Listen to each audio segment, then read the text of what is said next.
Bernie Sanders landed himself in hot water recently when a 60 Minutes interview aired his past remarks praising Fidel Castro and Cuba and a slew of other communist dictatorships, and Sanders defended those remarks by commenting that it would be unfair not to mention all of the good they've done. That is an issue. That is the Mussolini got the trains running on time argument for leftists. The logic I'm seeing thrown around in defense of Bernie's remarks was that everything he'd been saying was technically true, and he did say that he condemns the authoritarianism. One person remarked to me sarcastically that dictators are incapable of doing anything good ever, as if there's a glass half full angle to dictatorships that I'm supposed to evaluate. This is like saying that it would be unfair to say that Hitler was all bad because he had an anti-smoking campaign. Saddam Hussein also improved literacy. None of that changes the fact that he was a genocidal maniac who invaded his neighbors and committed war crimes. We can run the gauntlet and find which dictator fits where, but objectively, everybody is a mixed bag. To reach into that bag and pull out literacy in light of thousands of executions and millions of refugees is to reach, especially when one considers that Castro's literacy campaign was indoctrination and propaganda. He was not teaching people to read for altruistic reasons. He was teaching people to read to consolidate power. Let's take a second to imagine how this would have played out. Let's say it's the exact same quote from Bernie Sanders, but we change a few nouns around. What would you think of someone who, when questioned on whether or not he was defending the Hitler regime, condemned Hitler's human rights abuses, but then made it a point to bring up how lung cancer rates fell as a result of Hitler's policies? To borrow a quote from Wynne, you do not, under any circumstances, have to hand it to them. Castro was a dictator. Let's focus on the elephant in the room. I hear you guys typing in the comments now in defense of nuance, talking what's true of Castro. Before you finish though, take a second to question who agrees with my argument. It's you. You in the audience, you who watched this video just months ago, when I opened on the dishonesty of saying that Hitler was a vegetarian animal rights activist, a true statement that is itself an assault on honesty. You who left praise, agreement, and upvotes for that video, you all agreed with this. You agreed with this same argument when I highlighted Paul Kagame's human rights violations in Rwanda. None of you responded, at least the economy was good. None of you said at least Hitler had an anti-smoking campaign. Why then should this be any different? Is your anti-fascism because you don't like competition? Fidel Castro was not a benevolent dictator.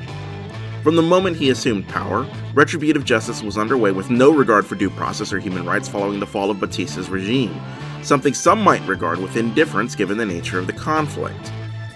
I know the inclination to disregard the victims of summary executions as merely fascist. Who could protest for they were so evil so as to have it coming? Human rights apply even to the worst of us.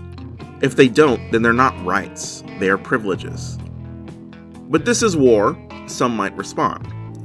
Of course people die, and of course human rights are violated, but these have to be examined in the broader context of the conflict, and when weighed on balance, the regime preceding Castro was far worse than the one following him. The people Castro executed were simply no angels, and the crimes of the previous regime offer justification in and of themselves. And, to that argument, I respond only with a picture of Abu Ghraib prison, where American servicemen were photographed torturing prisoners of war in a scandal that shocked the conscience of human rights observers. Prisoners there experienced every flavor of torture that the Castro regime handed out, including rape and murder. Do these same arguments apply? These guys, these were merely terrorists. Who could protest for they were so evil so as to have it coming? The summary nature of executions never ended at revolution.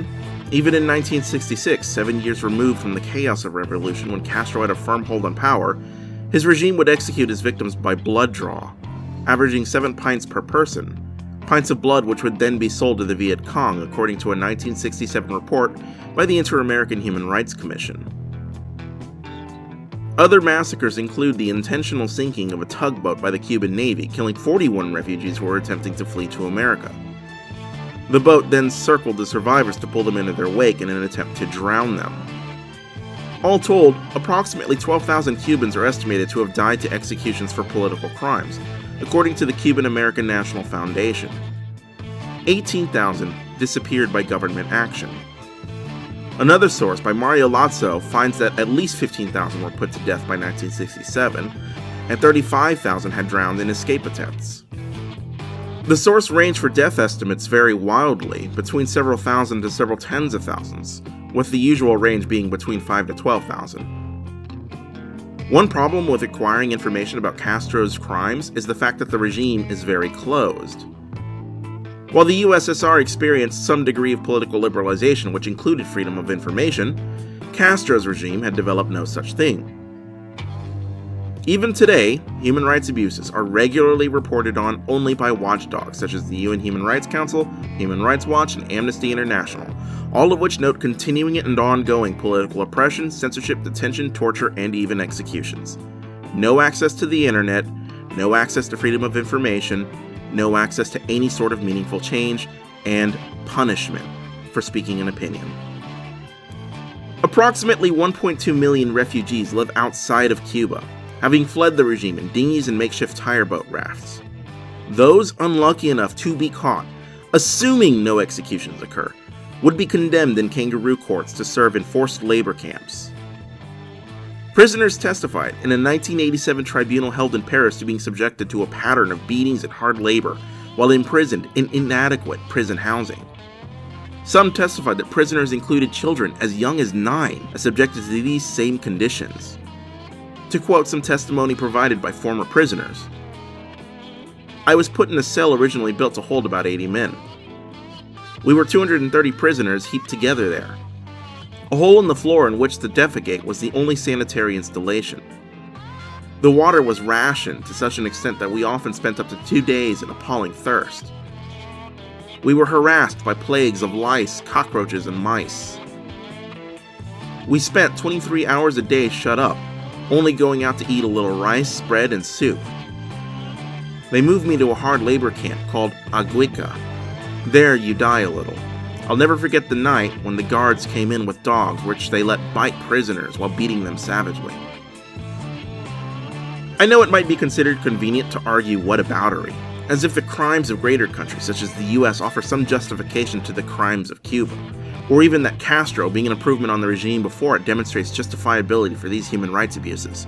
But it doesn't. It just doesn't. You can oppose the human rights abuses of Batista and the human rights abuses of Fidel Castro.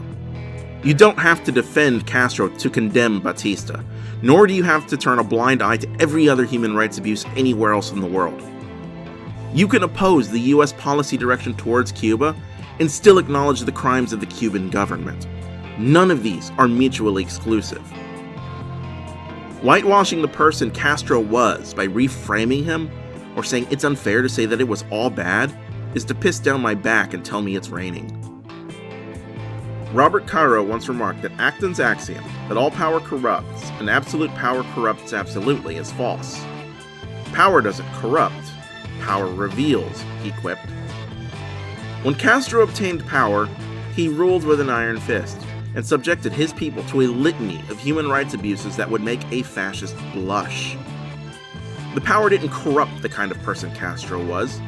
It revealed who he was all along. Given the option to stand on the right side of history, his regime, at his direction, tormented his people to such an extent that millions attempted to escape.